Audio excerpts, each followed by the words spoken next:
Hello everyone. My name is Jigme from New Jersey, United States of America. I want to make a video on the His Holiness the Dalai Lama's contribution to the science.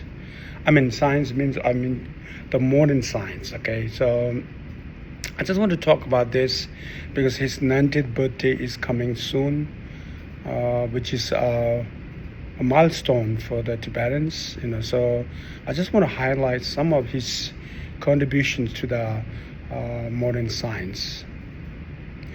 Now, my sorry, what I'm going to do is I'm going to give you just a summary of like little things. Okay, so bear in mind that I'm not going to go into details. Okay.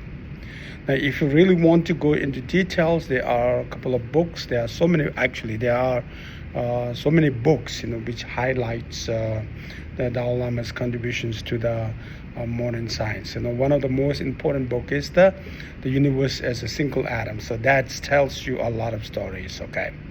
All right. So the first thing is that Dalai Lama's contribution to the science is not lies on the experimental research base. It's more like what's they call philosophical, ethical, and more like a dialogue engaged with the scientists. Okay, so especially in the field of neuroscience, psychology, physics, and consciousness studies, which is interesting because the science does not believe in the consciousness and the mind for a long time. Now, in the science community, they have a sense that there is something called its consciousness, there's something called its mind. Okay. All right. So he contributed. He basically talks with a lot of great scientists in the world. There's so many Nobel laureates, so many great thinkers. So many great peoples who come to Dharamsala and talk to him about all these topics. Okay, so now, let me go quickly because I don't want to take it long. Okay, the first thing is that he opened an institution called as Mind and Life with other scientists in some time in 1980s, which still exists, which still contributes a lot in the modern science community. They do a lot of research and they do a lot of dialogues between the leading scientists and the Buddhisms. Okay. Buddhism means when I'm talking about Buddhism means when I'm not talking about the rituals part. Okay, I'm talking about Buddhist wisdoms, Buddhist philosophies. Okay. Another important thing he talked about is that he contributed a lot in the Tibetan communities. He bring science educations in the monastic educations. That I think is a very encouraging. Say especially he advised to the monk to study the biologies, cosmologies, physics, quantum mechanics, neuroscience. He also started a program called a Science for Monk, which I was a part of it a long time ago. I thought it's interesting, and also he do a lot of talks and research. Not research. I'm sorry. He do a lot of research collaborations, with neuroscientists, and they talk about a new term called something called as neuroplasticities. So one of the famous scientists they worked with the neuroplasticity was Mr. Dr. Richard Davidson. I think he's from the University of Wisconsin, right? And this neuroplasticity is something very new in the Western psychology or Western neurology or Western neuroscience. Where people are saying that the brain ability change with the mental training like meditation. So, let me tell you like a story. I was tutoring upon girls from my friends, and we were talking about neuroplasticity. It was in the textbook now. Okay, so that's an amazing thing. He also talks about a lot about the ethical issues, science ethical issues.